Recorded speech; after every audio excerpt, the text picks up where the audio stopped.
Hello दोस्तों, एक बार फिर से आप सभी का स्वागत है हमारे इस स्टेट एटलस प्रोग्राम में।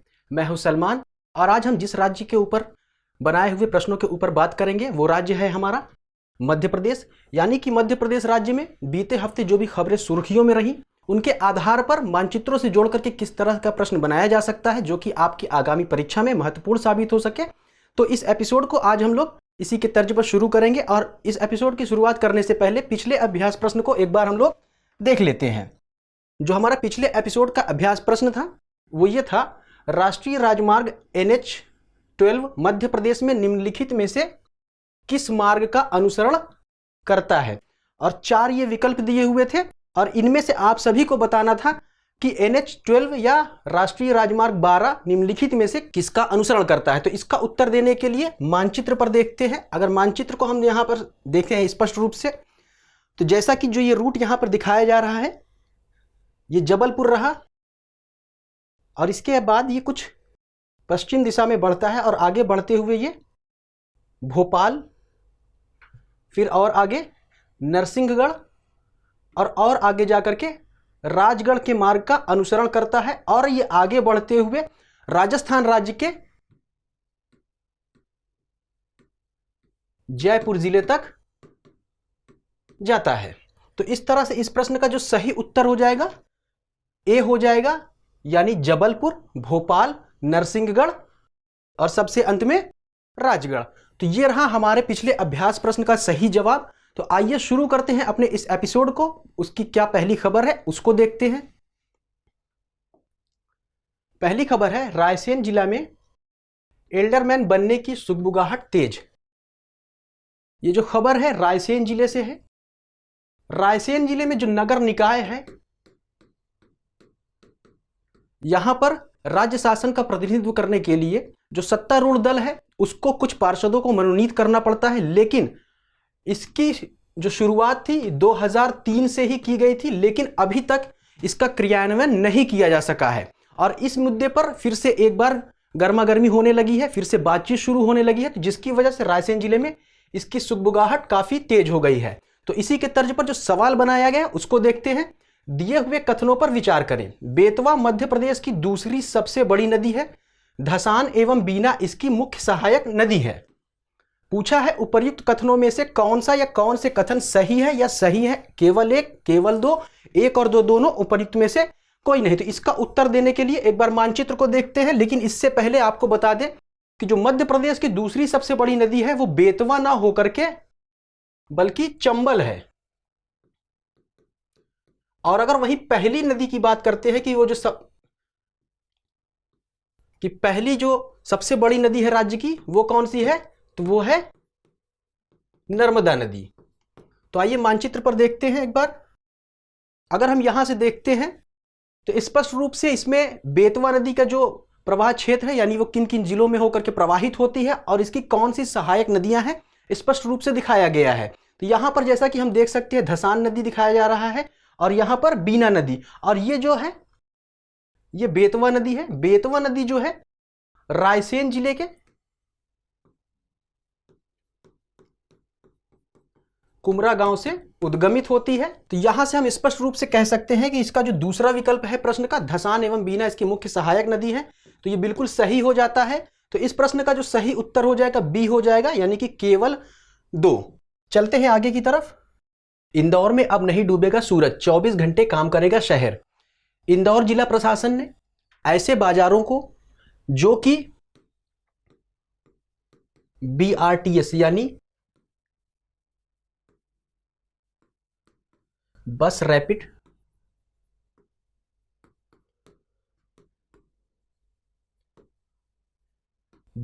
ट्रांजिट सिस्टम से लगभग 11.5 किलोमीटर की दूरी पर स्थित है, यानी जहां से आसानी से बस को पकड़ा जा सके, आवाजाही हो सके।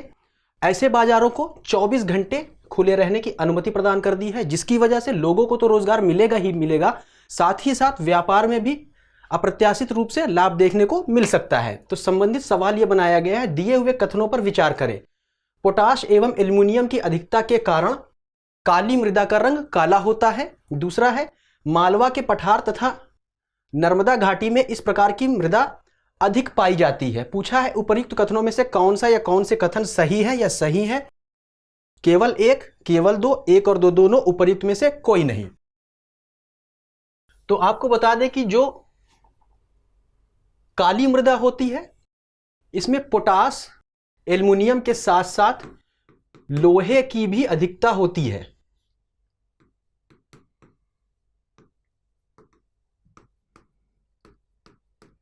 लेकिन जो काली मृदा का रंग काला होता है इसका जो प्रमुख कारण है ये लोहा होता है, ना कि एल्यूमिनियम और पोटास। तो यहां से ये जो कथन है ये गलत हो जाता है। वहीं अगर हम इसके विस्तार की बात करते हैं कि यह राज्य में कहां पर इस तरह की मृदा पाई जाती है, तो मालवा के पठार, नर्मदा घाटी में इस तरह की मिट्टी पाई जाती है। यानी ये जो कथन है ये बिल्कुल सही है। तो इस तरह से इस प्रश्न का जो सही उत्तर हो जाएगा बी हो जाएगा, केवल दो। लेकिन इसको एक बार मानचित्र पर देख लेते हैं। अगर हम मानचित्र पर देखते हैं तो ये मालवा का पठार है, ये नर्मदा सोन घाटी है, ये सतपुड़ा मैकाल श्रेणी है। इसके अलावा जो राज्य में विभिन्न पठार हैं वो कहां कहां पर स्थित है इस मानचित्र में दर्शाया गया है। अब एक बार मिट्टी को देख लेते हैं कि काली मिट्टी का वह कौन सा क्षेत्र है जहां पर इस तरह की मिट्टी पाई जाती है। तो जैसा कि हम यहां से स्पष्ट रूप से देख सकते हैं कि जो ये पूरा का पूरा पोर्शन है ये पूरा का पूरा जो है काली मिट्टी का क्षेत्र है। अब काली मिट्टी के क्षेत्रों में भी कैटेगराइजेशन किया गया है, यानी वर्गीकरण किया गया है साधारण काली मिट्टी, गहरी काली मिट्टी एवं छिछली काली मिट्टी में। लेकिन जो प्रश्न में दिया गया है वो पूरी काली मिट्टी के बारे में बात किया गया है। तो यानी कि यह जो पूरा क्षेत्र है वो काली मिट्टी का क्षेत्र है। तो यहां से इस प्रश्न का जो सही उत्तर हो जाएगा बी हो जाएगा। अगले सवाल को देखते हैं। अगले सवाल से पहले खबर को देखते हैं कि जिसके तर्ज पर इस सवाल को बनाया गया है। ग्वालियर चंबल अचल को मिला 1128 करोड़ रुपए की 7 सड़कों की सौगात। ये जो ग्वालियर चंबल वाला जोन है यहां पर 1128 करोड़ रुपए की लागत से 7 सड़कों का निर्माण किया जा रहा है। और इन 7 सड़कों में जो सबसे मुख्य सड़क है वो ग्वालियर जिले में स्वर्णरेखा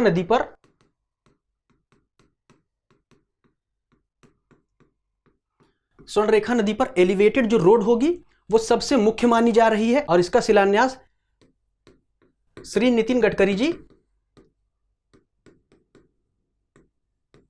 करेंगे। तो इससे संबंधित जो सवाल बनाया गया है उसको देखते हैं। विंध्यन पर्वत श्रृंखला निम्नलिखित में से किसके मध्य विभाजक का कार्य करती है? उत्तर का मैदानी भाग तथा प्रायद्वीपीय भाग, उत्तर का मैदानी भाग तथा छोटा नागपुर का पठार, प्रायद्वीपीय भाग तथा तेलंगाना का पठार, प्रायद्वीपीय भाग तथा हड़ौती का पठार। तो इन चारों विकल्पों में से हमें सही विकल्प को चुनना है। तो एक बार मानचित्र पर देखते हैं। अगर मानचित्र पर हम यहां पर देखते हैं तो यहां पर स्पष्ट रूप से ये दिख रहा है कि ये जो एरिया है ये विंध्यन रेंज है और इसके ऊपर का जो ये भाग है ये उत्तरी मैदान है। ये इसे को हम नॉर्थ प्लेन भी कहते हैं इंग्लिश में। और जैसा कि आप सभी को पता है ये जो नीचे वाला यानी कि इस रेंज के जो दक्षिण में क्षेत्र है इसको हम प्रायद्वीपीय भाग कहते हैं। प्रायद्वीपीय भाग क्यों कहते हैं? क्योंकि ये तीनों तरफ से समुद्र से घिरा हुआ है। तो यहां से स्पष्ट रूप से हम देख सकते हैं कि जो विंध्यन श्रृंखला है ये उत्तरी मैदान तथा प्रायद्वीपीय भाग के मध्य विभाजक का कार्य करती है। और इस श्रृंखला की जो सबसे ऊंची चोटी है सद्भावना चोटी है।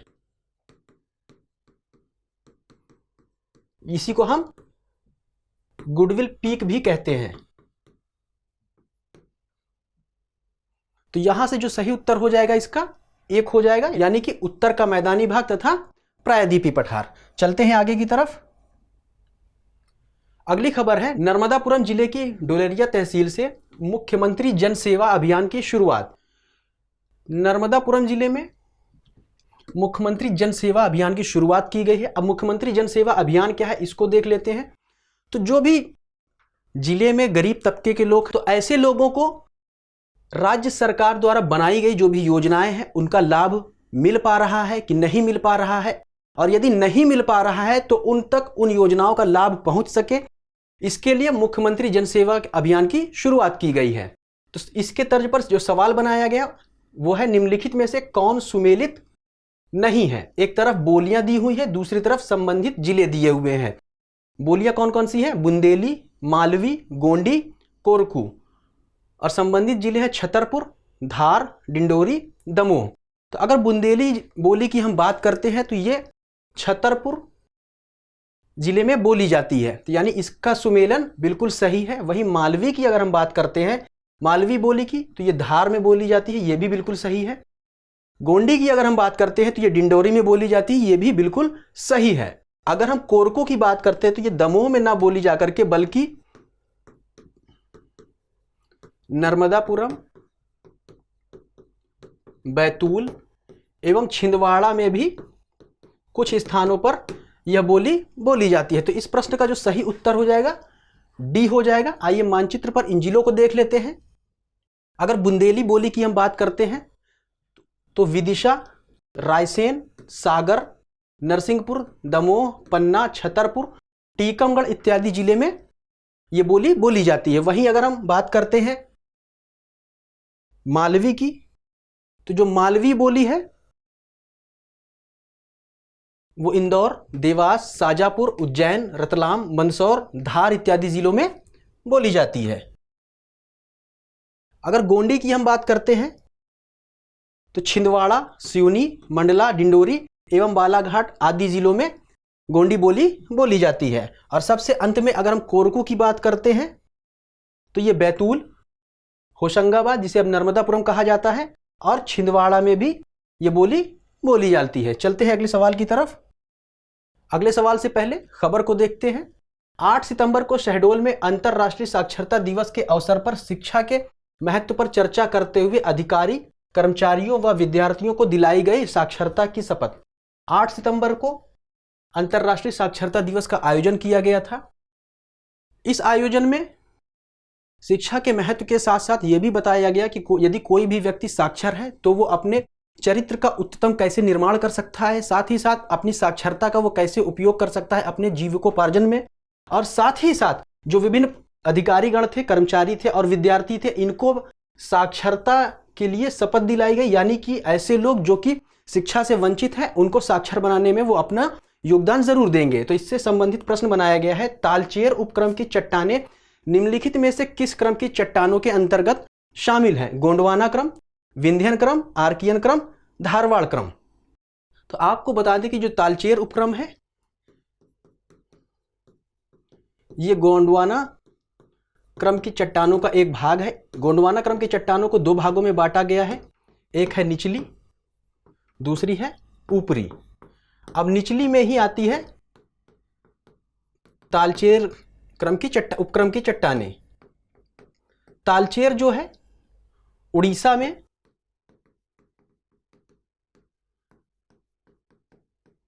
अंगुल नामक स्थान के पास एक स्थान है जिसके नाम पर इस क्रम की चट्टानों का नाम तालचेर उपक्रम की चट्टानें रखा गया है। और ये जो मध्य प्रदेश में जो जिले हैं मुख्य रूप से सीधी, शहडोल एवं सिंगरौली जिले में मुख्य रूप से पाई जाती है। साथ ही साथ इनकी जो एक खास बात है, इस तरह के चट्टानों में जीवाश्म भी पाया जाता है।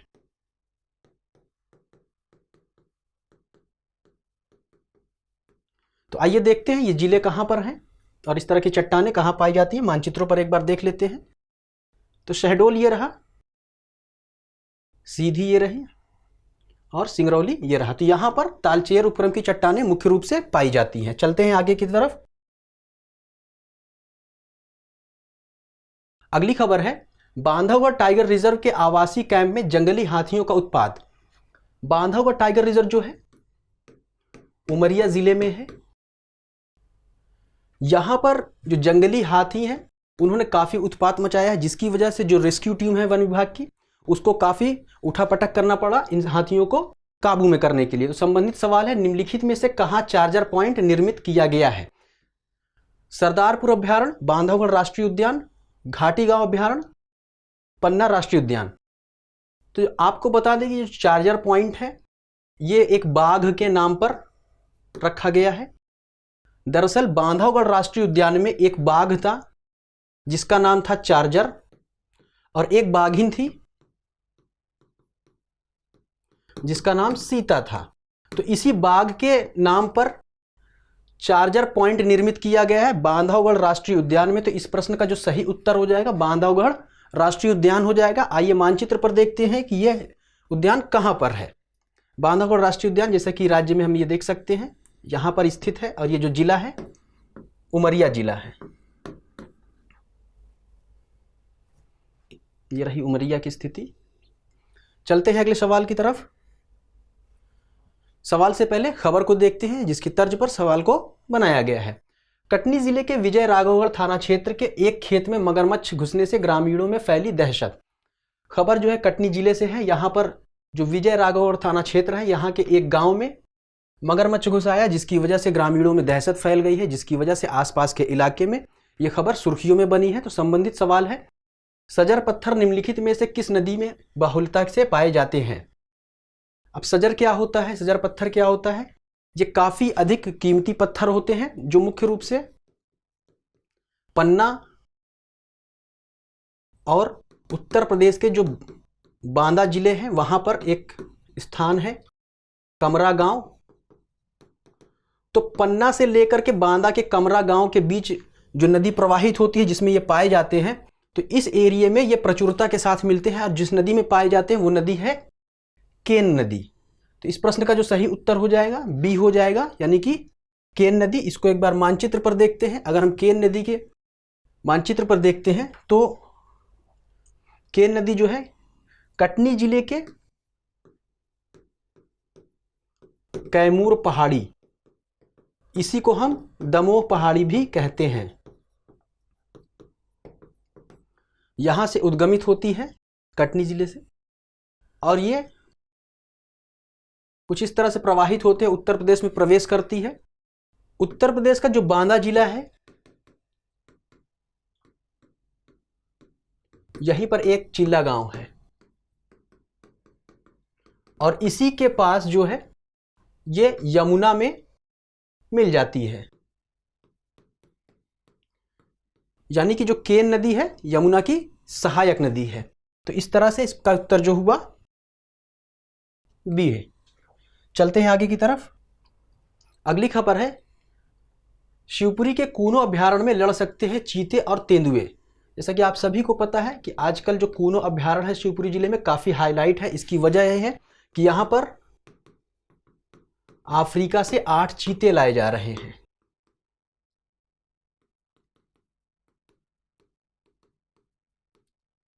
और इन चीतों के आ जाने से जो यहाँ का वातावरण है वो काफी बदल जाएगा, और संभवतः ऐसा कहा जा रहा है कि जो यहाँ के तेंदुए हैं वो अपने हमशक्ल या कुछ कह दीजिए कि अपने से मिलते जुलते जब चीतों को देखेंगे तो हो सकता है कि इनमें आपस में काफी टकराव हो। तो इससे संबंधित जो सवाल बनाया गया है यह है, मध्य प्रदेश क्रिकेट अकादमी का मुख्यालय स्थित है भोपाल, शिवपुरी, जबलपुर, ग्वालियर।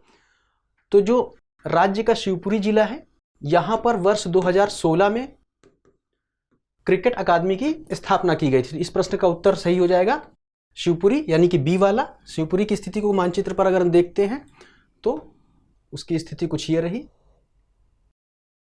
चलते हैं आगे की तरफ। अगला जो सवाल है, हर एपिसोड की तर्ज पर आप सभी के लिए एक अभ्यास प्रश्न है। इस अभ्यास प्रश्न को देखने से पहले खबर देखते हैं कि जिसके तर्ज पर सवाल को बनाया गया है।